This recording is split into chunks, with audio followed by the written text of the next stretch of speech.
مسلمانوں کا قبلہ اول کون سا ہے، بیت المقدس یا بیت اللہ شریف؟ ہماری ویڈیوز کے آنے سے پہلے بیت المقدس قبلہ اول تھا، لیکن اب بیت المقدس نہیں ہے، اس لیے کہ بیت المقدس قبلہ اول ہے ہی نہیں ہے۔ مسلمانوں کا قبلہ اول بیت اللہ شریف ہے، اور قبلہ آخر بھی بیت اللہ شریف ہے۔ یہ قبلہ اوسط ہے، درمیانی قبلہ بیت المقدس، کیونکہ جب آپ صلی اللہ علیہ وسلم بخاری میں آتا ہے نا کہ آپ ہجرت کر کے چلے گئے مدینہ شریف، تو 17 مہینے تک آپ نے بیت المقدس کی طرف نماز پڑھی۔ مکے میں تو ظاہر خانہ کعبے کی طرف ہی پڑھتے تھے، وہاں پہ بھی آتا ہے مستجاب پہ کھڑے ہوتے تھے، جو حتیم کے اپوزٹ سائڈ والی ہے، رکن یمانی اور حجر اسود کے درمیان والی دیوار، ادھر اگر آپ کھڑے ہوں تو دونوں قبلوں کی طرف ویسے ہی منہ ہو جاتا ہے، وہاں تو یہ جھگڑا ہے ہی نہیں تھا۔ قرآن پاک میں سورہ بقرہ میں دوسرے پارے کے سٹارٹ ہی میں آتا ہے کہ ہم نے تمہارا قبلہ حضور صلی اللہ علیہ وسلم کی خواہش پہ تبدیل ہوا تھا نا، بار بار آتا ہے کہ آپ آسمان کی طرف نگاہ اٹھا رہے تھے، ہم نے قبلہ اس لیے چینج کیا تاکہ اہل کتاب کے پاس تمہارے خلاف حجت نہ رہے۔ اہل کتاب کو یہ پتہ تھا کہ ابراہیمی قبلہ کون سا ہے، خانہ کعبہ۔ اچھا، جب نبی علیہ السلام اس قبلے کی طرف منہ کر کے نماز پڑھ رہے تھے نا، تو انہوں نے یہ کہنا شروع کر دیا، دیکھا نا ہمارے قبلے کو فالو کر رہے ہیں نا۔ اچھا، اب یہ بھی خطرہ تھا کہ اگر قبلہ چینج ہو تو بھی کوئی اور آٹا گوندے ہلدی کیوں ہے، وہی والی بات ہے نا، آٹا گوندے تو ہلنا پڑے گا۔ اچھا، اب جب یہ بات سنتے رہے تو نبی علیہ السلام کی خواہش تھی اللہ قبلہ ادھر واپس ہو جائے، وہ واپس ہوا تو اللہ تعالیٰ نے قرآن میں فرمایا کہ ہم نے قبلہ اس لیے چینج کیا تاکہ اہل کتاب کے پاس حجت نہ رہے، کیونکہ ان کو یہ بات پتہ تھی کہ ابراہیمی قبلہ جو ہے وہی ہے۔ اچھا، اوپر سے مسلمانوں کو یہ کہتے تھے اور اندر سے یہودیوں کو کہتے تھے اگر یہ ابراہیمی ہوتا نا تو خانہ کعبے کی طرف منہ کر کے نماز پڑھتا، دیکھو اس نے یہ ایسے ہی کہہ رہا ہے، دیکھا ایک ٹکٹ میں دو مزے۔ اب دونوں میں سے ایک چیز چوز کرنی تھی، تو پھر اللہ تعالیٰ نے یہی چوز کیا کہ قبلہ چینج کر دیا جائے، لیکن پھر وہ دوسری ایکسکیوز تو ان کے پاس تھی کہ اچھا تم کہتے ہو ہم موسیٰ علیہ السلام کو بھی مانتے ہیں، تو موسیٰ کا قبلہ تو یہ تھا، تمہارا دین ہی کوئی اور ہے، ادھر ٹور پہ ہوں۔ دیکھا، تو یہ دونوں میں سے ایک کام تو ہونا تھا، یہ آپ کے ساتھ بھی ہونا ہے۔ جب آپ قرآن و سنت کو فالو کریں گے کوئی نہ کوئی گالی تو آپ کو کھانی پڑے گی، نہیں تو دوزخ میں تو جانا ہی پڑے گا۔ تو اللہ تعالیٰ نے کیا فرمایا، اعوذ باللہ من الشیطان الرجیم، پارہ نمبر 2 کا آغاز اس سے ہو رہا ہے، سَيَقُولُ السُّفَهَاءُ مِنَ النَّاسِ، ان قریب بے وقوف لوگ کہنا شروع کر دیں گے۔ اب ان کے ہاتھ میں وہ جیسے کہتے ہیں مرغے کی ٹانگ تو آ گئی نا، مَا وَاللَّهُمْ عَنْ قِبْلَتِهِمُ الَّتِي كَانُوا عَلَيْهَا، ان کا قبلہ کس نے چینج کر دیا جس میں پہلے تھے، سانجا قبلہ تھا، یہ خود کہتا تھا ہم موسیٰ کو بھی مانتے ہیں، تو موسیٰ علیہ السلام تو اسی قبلے کی طرف تھے، اب اس نے اپنا قبلہ ہی بدل دیا۔ اللہ کا فرمایا قُلِ اللَّهِ الْمَشْرِقُ وَالْمَغْرِبُ، فرماؤ مشرق مغرب اللہ ہی کے ہیں، یہدی من یشاء الی صراط مستقیم، اللہ تعالیٰ جسے چاہتا ہے صراط مستقیم کی طرف گائیڈ کرتا ہے۔ یہ 3 رکوع اس سے پہلے بھی ہے، پہلے اللہ تعالیٰ نے وہی بات فرمایا کہ تم جس طرف بھی چہرہ کرو اللہ ہی کا چہرہ پاؤ گے، یعنی یہ ڈائریکشن سے کوئی فرق ہی نہیں پڑتا۔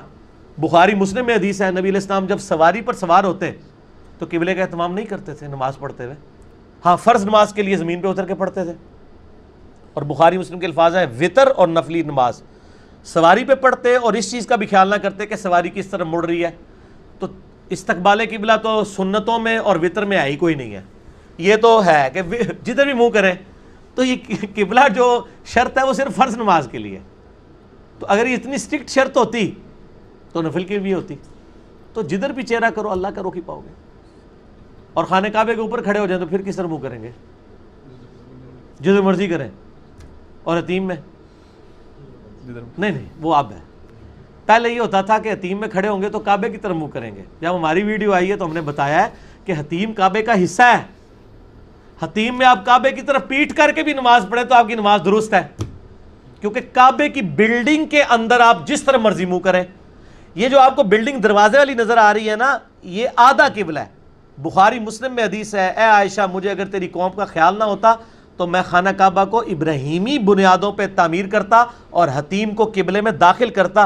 حتیم جو ہے یہ کعبے کا حصہ ہے، اور بخاری میں الفاظ ہیں کہ مشرکین عرب نے اپنا پاک مال جوڑا اور کعبے کی تعمیر شروع کی، تو مال پانی ختم ہو گیا، اٹا شٹا عثمان صاحب دیاں، سیمنٹ بجری، تو انہوں نے کہا، ان کو نظر آ گیا یہ تو ختم ہو رہا ہے، انہوں نے کہا ایک کمرہ بنا دیتے ہیں اور باہر والا جو حصہ ہے نا اس میں چھوٹی سی دیوار بنا دیتے ہیں، اسی لیے طواف کعبہ حتیم کے باہر ہوتا ہے، آپ حتیم کے اندر سے چکر کاٹیں آپ کا طواف ہی نہیں ہونا، دیکھیں نا باہر سے ہوتا ہے. اس لیے انہوں نے جو حجر اسود اور خانہ کعبے کے دروازے والی سائڈ ہے نا حتیم کی, وہ بند کی ہوئی ہے, وہ ڈائریکٹ کعبے سے جڑی ہوئی ہے. حتیم میں جانے کے لیے آپ کو پرلی طرف سے آتا ہے, وہ اگر جڑی ہوتی لوگ شارٹ کٹ پاکستانی مار کے چھوٹا جائے طواف کر لیندے. وہ بڑا صحیح کام کیتا جو بھائی, انہوں نے تو پتہ ہی کچھ نہیں. آپ شارٹ کٹ آپ مار نہیں سکتے, چھلانگ بھی نہیں مار سکتے, وہ اچھی خاصی اونچی ہے, ویسے بھی وہاں کھڑے ہوتے ہیں وہ, تو وہ انہوں نے اس لیے جوڑی ہوئی ہے. اور یہ اللہ کی رحمت ہے کہ وہ آج تک باہر ہے. حکمرانوں کو اندر لے کے جاتے ہیں, سر ہم بھی اندر ہی جاتے ہیں. حتیم کے اندر آپ کوئی بھی نماز پڑھ سکتا ہے, اندر ہوتی تو پھر آپ کو, تو حتیم کے اندر آپ کھڑے ہو کے کعبے کی طرف پیٹھ بھی کر لیں, جو آپ کا آج کل اسٹیبلش کعبہ ہے, اصل میں تو وہ پورا ہی کعبہ ہے. خانہ کعبے کے اندر آپ جائیں گے تو کس طرح منہ کریں, دائیں دیوار کو, بائیں کو, جدھر مرضی کریں. حتیم میں بھی آپ جس طرح منہ کریں نماز آپ کی ہو جائے گی. لیکن کریو نا تو پھڑ کے سیدھا کر دیں گے, وہ کہیں گے یار تو قبلہ ہے, کول آ کے نظر پہ آلنا سامنے قبلہ ہے, تو کنڈ کیتی ہے. میرا خیال ہے کرو یار, تسی تے ہمت کرو لوگوں کو دین سکھانے کے لیے, کریں ایسے. اور یہ امہات المومنین کی سنت ہے, بخاری مسلم میں حدیث ہے. ابو سفیان رضی اللہ تعالیٰ عنہ فوت ہوئے نا, تو ان کی بیٹی تھی ام حبیبہ, ہماری ماں رضی اللہ تعالیٰ عنہ وسلام اللہ علیہ. 3 دن گزرے نا, ام حبیبہ نے اپنی سہیلیوں کے درمیان نا خوشبو ملی یوں کر کے رنگ والی. تو ساری سہیلیاں آج کل جسے نہیں پیڑی ہے تیرے تو پیو مرے ہے, تو انہوں نے بھی کہا کہ آپ کا باپ مرا ہے اور آپ تیسرے دن خوشبو لگا رہی ہیں, آپ تو سوگ کریں.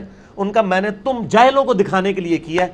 میں نے نبی علیہ السلام سے سنا تھا کہ کسی میت پہ 3 دن سے زیادہ سوگ نہیں ہے, سوائے خامد کے اوپر بیوی 4 مہینہ 10 دن کرے گی. میں نے جان بوجھ کے اپنے باپ کے مرنے کے 3 دن کے بعد خوشبو ملی ہے تاکہ تم جاہلوں کو سکھاؤں. تو سر آپ ان جاہلوں کو سکھائیں حتیم میں کھڑے ہو کے, کعبے کی طرف پشت کر کے, کہ جاہلو علم حاصل کرو, یہ کعبے کا حصہ ہے. اگر یہ, اور بیچ میں ایک دفعہ ایکٹیویٹی ہوئی ہے آپ کو پتا ہے, صحیح مسلم میں حدیث ہے, حجاج ابن یوسف نے توڑ کے خانہ کعبہ کو, بلکہ اس سے پہلے عبداللہ ابن زبیر نے اما عائشہ کے پاس گئے اور کہا یہ حدیث ہے. انہوں نے کہا ہاں, حضور کی خواہش تھی. تو انہوں نے کہا اب تو بہت عرصہ گزر چکا ہے, اب کوئی مخالفت نہیں کرے گا. تو اما عائشہ نے کہا ٹھیک ہے. اما عائشہ خالہ بھی لگتی تھی, صحیح مسلم میں ہے. تو ان کا خالہ میں حتیم کو کعبے میں داخل کرنے لگا ہوں, اب تو مسلمانوں کے پاس پیسہ بھی ہے. انہوں نے توڑ کے کعبہ شریف چوڑا کر دیا, پورا ریکٹینگولر. کعبہ اصل میں ریکٹینگولر ہے, اسکیئر نہیں ہے. ابراہیمی بنیادیں ایسی, ابراہیمی بنیادیں ایسی تھی. حتیم کے اوپر بھی انہوں نے درا چڑھا کے وڈا جا کمرہ بناتا, مسلم شریف میں ہے. بعد میں جب عبداللہ بن زبیر کو قتل کروایا گیا, صحیح مسلم میں آتا ہے, پہلے یزید نے بھیجا, کعبے پہ بمباری کروائی, نعوذ باللہ, کعبہ غلاف کعبہ, اس کو کامیابی نہیں ہوئی.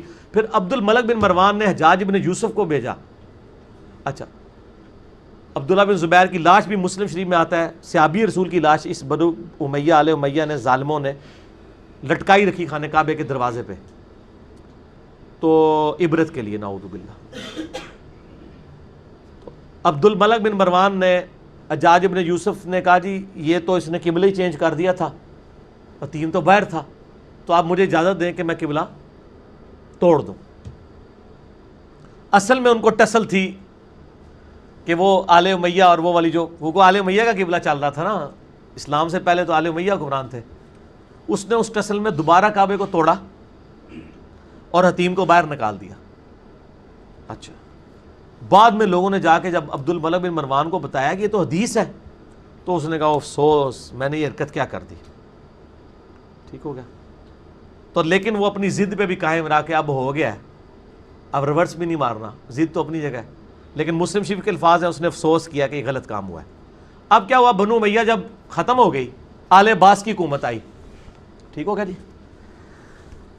آل عباس کی جب حکومت آئی, وہ بنو امیہ کے کمپیٹیٹر تھے, نون لیگ پی ٹی آئی والا چکر تھا. انہوں نے دلیل بھی تھی, انہوں نے کہا یہ تو نبی علیہ السلام کی خواہش تھی, عبداللہ بن زبیر نے کیا بھی تھا, یہ تو آل امیہ نے کیا تھا. انہوں نے کہا پنو پھر کعبے نو, حتیم نو پھر وش پاواں گے سی, ہن ساڈی حکومت ہے جو اسی کریے. تو امام مالک رحمہ اللہ نے پھر فتویٰ دیا کہ یہ حکمرانوں کا کھیل بن جائے گا, اس کو ادھر ہی رہنے دو.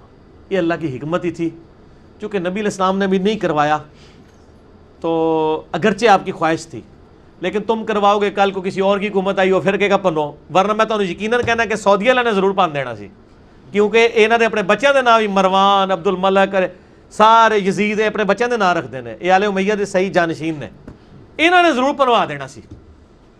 وہ شکر ہے امام مالک نے فتویٰ دیا اور کہا کہ فتنہ قرآن میں ہے، فتنہ قتل سے بھی بڑھ کر ہے، تو پھر وہ کعبہ ویسے ہی رہا، وہ آج تک ویسے ہی ہے. ٹھیک ہو گئی. کتنی بڑی سٹوری آپ کو میں نے سنائی ہے. یہ کہانی نہیں ہے وہ جو ہمارے مولوی سنا رہے ہوتے ہیں کہانی ہے، ایک دفعہ کا ذکر ہے، یہ سارا وہ ذکر ہے جو مسلم شریف میں ہے. ویسے یہ جو ابھی آپ نے بتایا نا، یہ تو 2018 کا اشتہار ہے، ورنہ اس سے پہلے ہماری آبزرویشن میں بھی یہ چیز رہی ہے کہ کبھی کسی نے دوسرا رخ کر کے نماز نہیں پڑھی. ہاں جی، وہاں عرب میں بھی نہیں ویسے پڑھی. عرب علماء کو نہیں پتا ویسے اس نہیں بات پتہ، ان کو پتہ ہے، اس بات کا پتہ ہے.